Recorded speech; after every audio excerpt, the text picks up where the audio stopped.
অসুস্থ মাকে বাঁচানোর একমাত্র ওষুধই এখন রাই। হ্যাঁ বন্ধুরা, ভিডিওতে লাইক দিয়ে দেখতে থাকুন। রাইয়ের মাকে দেখতে আসা ডক্টর যখন অবজার্ভ করে বলতে থাকে যে দেখুন উনি মেন্টালি যথেষ্ট পরিমাণে ট্রমাটাইজড হয়ে রয়েছে এবং ওনার এই ট্রমাটাইজডে যে ট্রিটমেন্ট সেটা আজই হোক না কেন একমাত্র আপনার হাতেই আছে। কারণ আপনাকে উনি মেয়ে ভেবে উনি আপনার প্রতি ইমোশনাল হয়ে পড়েছে এবং অ্যাটাচড হয়ে গিয়েছে। এখন আপনি যদি ওনার চোখের সামনে থেকে কোনো মতে দূর হওয়ার চেষ্টা করেন তাহলে হয়তো উনি স্ট্রোক করে বসতে পারে, আর সেটা কিন্তু ওনার জন্য মোটেও ভালো হবে না। আমি আশা করি আপনি বুঝতে পারছেন আমার কথাটা। অন্যদিকেই কথা বলা মাত্র স্রোত বলতে থাকে যে না, আপনি ওকে প্লিজ এখান থেকে যেতে বলুন। কারণ আর যাই হোক না কেন আমি চাই না যে আমার মাকে দিনের পর দিন অন্ধকারে আমরা দিয়ে ফেলে রাখি। কারণ আমার মা এক না একদিন তো অবশ্যই সত্যটা জানতে পারবে যে উনি যাকে রাই ভেবে আঁকড়ে ধরে বাঁচার কথা ভাবছে, সে আর যাই হোক না কেন সে নিজেকে অনামিকা বলে ভেবেছে এবং সে অনামিকা বলেই নিজেকে পরিচয় দিচ্ছে। তাহলে নিশ্চয়ই তার সাথে রাইয়ের কোনো রকম কোনো যোগ নেই। তাহলে শুধু শুধু এখানে থেকে আমার মাকে বোকা বানাবে, সেটা আমরা চেয়ে চেয়ে দেবো, সেটাই বা কেন হতে যাবে বলুন।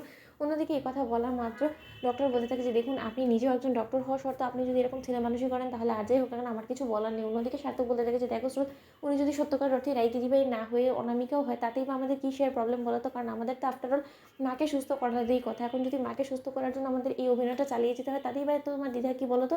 অন্যদিকে কথা বলতে না বলতে হঠাৎ করেই যখন নীলাঞ্জনা জেল থেকে বেলে বেরিয়ে আসা মাত্রই দরজা ধাক্কাতে থাকে, ঠিক সেই সময় নীলাঞ্জনা এ বাড়িতে ঢুকে পড়ে এবং রায়ের বউনি বলতে থাকে যে কী ব্যাপার নীলাঞ্জনা, তুমি কবে জেল থেকে ছাড়া পেলে বলো তো। অন্যদিকে নীলাঞ্জনা বলতে থাকে যে নিশ্চয়ই ভাবুনি যে আমি আদৌ কোনোদিনও জেল থেকে বেরোবো কিনা, কারণ তোমরা তো সেই ব্যবস্থা করারই চেষ্টা করেছো, কিন্তু তার সত্ত্বেও কী করবো বলো। আমাকে স্বয়ং ঠাকুরও আর জেলে দেখতে চাচ্ছিল না, তার জন্য হয়তো বা ঠাকুর কোনো না কোনো উপায় করে আমাকে সেই আইনজীবীকে আমার কাছে দেবদূত সাজিয়ে পাঠিয়ে আমাকে কোনো মতে বেল করিয়ে এনে বাইরে বের করে দিল। এবার তোমরা দেখো যে তোমাদের বিপদ আমি কি করে বাড়াই। তোমরা কি মনে করেছিলে যে আমাকে জেলে পচিয়ে মেরে তোমরা শান্তিতে থাকবে? সেটা কোনোদিনও না। অন্তত নীলাঞ্জনা যতদিন বেঁচে আছে ততদিন তো একদমই না।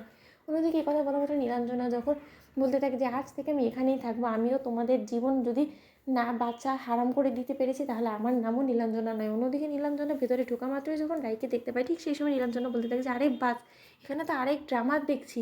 আচ্ছা, তার মানে তোমাদের ননদিনী বেঁচে থাকা সত্ত্বেও ওকে তোমরা গোপন করে সকলের কাছে আড়াল করে রেখে আমার শাস্তি করার ব্যবস্থা করেছো। তার মানে তো তোমরা আমাদের উপরে শয়ে শের। কি বৌমনি, তোমরা তো পাকা প্লেয়ার। তাহলে দেখা যাচ্ছে এখানে যে তোমরা একাই মাঠে খেলবে বলে তোমরা সব প্রস্তুতি নিয়ে ফেলেছো, তাই তো। ভাগ্যিস আমি জেল থেকে কোনো মতে ছাড়া পেলাম, নয়তোবা তো আমি তোমাদের এই মিথ্যাচারগুলো ধরতেই পারতাম না।